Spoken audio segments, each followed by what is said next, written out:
Welcome to That Police Officer. If you're new to the channel, here's what we do.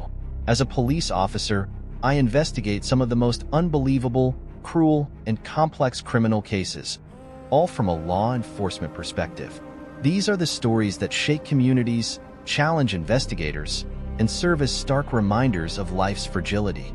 Today's investigation takes us to Zion, Illinois, a quiet town that was shaken by an unimaginable crime. What started as a normal day quickly turned into a devastating tragedy, leaving a family in grief, a community seeking answers, and law enforcement working tirelessly to piece together the truth. On a Mother's Day in 2005, the tight-knit community of Zion, Illinois, was shattered by the discovery of two young girls brutally murdered in a local park. The subsequent investigation led to a controversial confession, wrongful imprisonment, and eventually, the unmasking of a serial predator. This is the story of Laura Hobbs and Krystal Tobias, a narrative that underscores the complexities of justice and the enduring impact of investigative oversights. Laura Hobbs, aged 8, and her best friend, 9-year-old Krystal Tobias, were inseparable companions. On a fateful day, they ventured out, as they often did, to explore the familiar surroundings of their neighborhood. When they failed to return home, concern quickly escalated into a frantic search. The following morning, their lifeless bodies were discovered in Beulah Park, each bearing multiple stab wounds, a scene that spoke of unspeakable violence. In the immediate aftermath, law enforcement focused their attention on Jerry Hobbs, Laura's father. Recently released from a Texas prison, Hobbs had a criminal history that made him a person of interest. After an extensive interrogation lasting nearly 20 hours, Hobbs confessed to the murders, stating that an argument had escalated uncontrollably.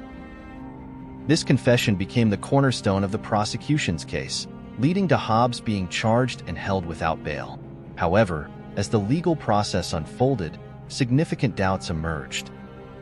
A pivotal moment came when DNA evidence from the crime scene did not match Hobbs.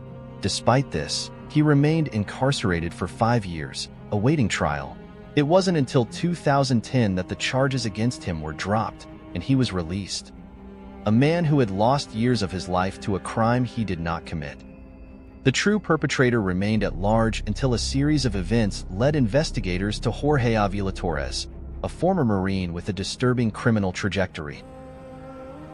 In 2018, Avila-Torrez pleaded guilty to the murders of Laura and Krystal, as well as other heinous crimes, revealing a pattern of violence that had gone undetected for years. He was subsequently sentenced to 100 years in prison, ensuring he would never harm again. This case serves as a reminder of the fallibility of our justice system. It highlights the dangers of relying solely on confessions without corroborating evidence and underscores the critical importance of thorough, unbiased investigations. The wrongful imprisonment of Jerry Hobbs not only deprived an innocent man of his freedom, but also delayed justice for the true victims and their families. Well, that's the summary of the story, but we're not done yet. Here's where it becomes more interesting and deeply troubling. How does a grieving father, searching for his own daughter, end up accused of her murder? Why did investigators accept a confession despite clear evidence pointing elsewhere? And most disturbingly, how did the real predator remain free for years, leaving more victims in his wake? This case is not just about justice, it's about how easily it can go wrong. Let's break it all down. Subscribe to the channel to never miss stories like this. Now let's investigate. As we explore the details of this case, we will examine the investigative missteps, the legal battles, and the enduring impact on all those involved. On May 8, 2005, what should have been a quiet and peaceful Mother's Day in Zion, Illinois, turned into a nightmare. Two young girls, 8-year-old Laura Hobbs and 9-year-old Krystal Tobias, were reported missing after failing to return home from playing outside. The small suburban town, located north of Chicago, was a place where children often roamed freely and violent crime was rare. But that evening, as their families grew increasingly concerned, an extensive search was launched. The following morning, at approximately 6 a.m., Laura's father, Jerry Hobbs, made a horrific discovery. While walking through Beulah Park, a heavily wooded area where the girls were last seen, he found their lifeless bodies. Both children had been brutally stabbed multiple times. They were lying close together, their small frames still, their faces bearing the marks of terror and suffering. There was no sign of a struggle that would suggest an escape attempt, leading investigators believe they had been overpowered quickly. The crime scene was devastating, something no parent or responding officer should ever have to witness. The brutality of the attack immediately suggested that this was no accident, no random injury. It was a deliberate and violent act against two defenseless children. Given the severity of the wounds, it was evident that the killer harbored deep rage, and the way the bodies were left raised disturbing questions. Law enforcement quickly secured the area, working meticulously to preserve evidence. Officers canvassed the park and surrounding neighborhoods, speaking to anyone who might have seen the girls that evening. Zion, though a relatively quiet town, had its share of crime. But this was different. A double homicide involving two innocent children was an unthinkable tragedy, one that demanded immediate action. As daylight broke over the crime scene, the grim reality settled in. A ruthless predator was among them. Authorities faced a critical task, not only to bring justice for Laura and Krystal, but to ensure the safety of the community. Panic was already beginning to spread, and every moment that passed without a suspect meant the killer could still be out there, ready to strike again. Both girls came from modest backgrounds. Laura was an energetic and affectionate child, known for her love of playing outdoors. Krystal, a bit more reserved, was deeply loyal to her friend. The two were inseparable, their bond evident to anyone who knew them. They had been seen together the previous afternoon, as they often were, exploring their neighborhood, laughing and enjoying the carefree innocence of childhood. No one could have imagined that their lives would be cut short in such a horrific way. In the hours following the discovery, officers conducted interviews, working to establish a timeline of events. Witnesses recalled seeing the girls playing in the park, but nothing seemed out of the ordinary. No reports of suspicious individuals lurking nearby, no disturbances that stood out. But the lack of immediate leads did not deter investigators. They knew that cases like this often required meticulous scrutiny, and the answers were somewhere in the details. Early theories began to form. Was this a crime of opportunity, or was it personal? The sheer brutality of the attack suggested strong emotions: anger, revenge, or perhaps something even more sinister. Could it have been a random predator, or was it someone the girls knew? These were the pressing questions that law enforcement needed to answer, and fast. As the investigation pressed forward, pressure mounted to find a suspect. The community was in shock, and fear gripped every household. Parents were terrified to let their children out of sight. Schools heightened security. The idea that a child killer could be in their midst was too much to bear. In a high-profile case like this, law enforcement had to tread carefully. Mistakes could mean the difference between solving the case quickly or letting a killer slip through the cracks. Officers knew that their next steps were crucial, and every detail mattered. Over the next few days, forensic teams analyzed the crime scene while detectives followed every possible lead.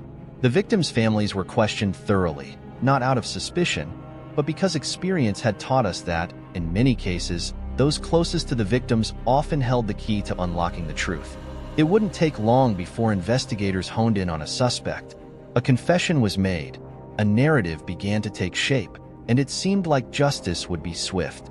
But as we would later learn, this case was far from straightforward. The initial arrest was only the beginning of a long and deeply flawed pursuit of justice, one that would expose serious investigative errors and, for a time, allow the real killer to go unpunished. The details of the investigation, the shocking missteps, and the truth behind the real murderer would unravel in a way no one expected. But before we get into that, let's take a closer look at how the initial investigation unfolded and why the first suspect became the primary focus of law enforcement. The moment the crime scene was secured, our job as investigators truly began. The murders of Laura Hobbs and Krystal Tobias had shaken the town of Zion to its core.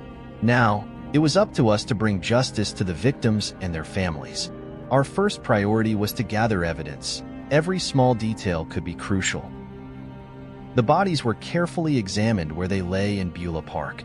The multiple stab wounds indicated a frenzied attack, suggesting strong emotions behind the crime. The lack of defensive wounds told us something even more disturbing.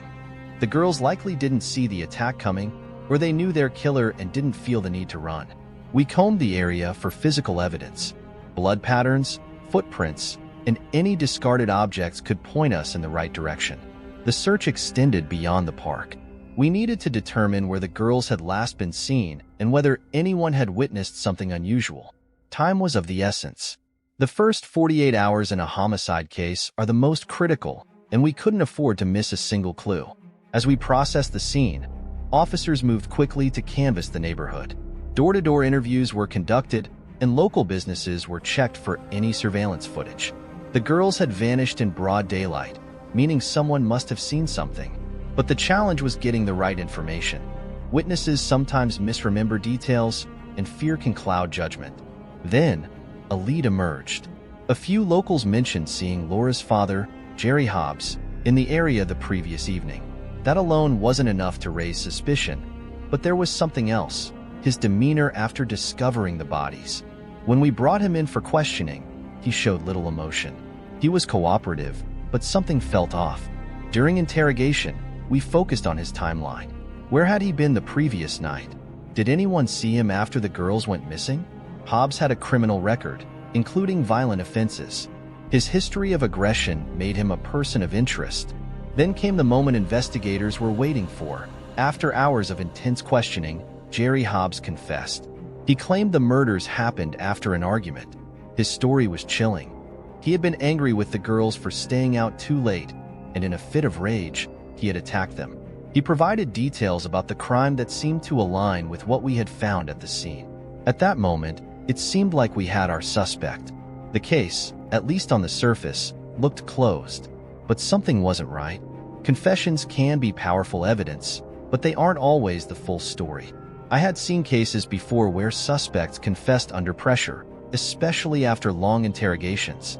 The confession had inconsistencies, but once it was on record, the case moved forward. Hobbs was charged with the murders and held without bail. The community, desperate for justice, believed the right man had been caught. Still, there were unanswered questions. As the months passed, forensic testing on the physical evidence continued. Then, the breakthrough came. DNA collected from Laura Hobbs' body did not match Jerry Hobbs. This was a game changer. If he had committed the crime alone, his DNA should have been present. Yet, the forensic results told a different story, one that didn't involve him at all. Now, we had a major problem. An innocent man had spent years in jail based on a confession alone. The real killer was still out there. This wasn't just an investigative failure, it was a failure of the system. With DNA pointing to an unknown suspect, the case took a dramatic turn. We re-examined everything, looking for connections we might have missed.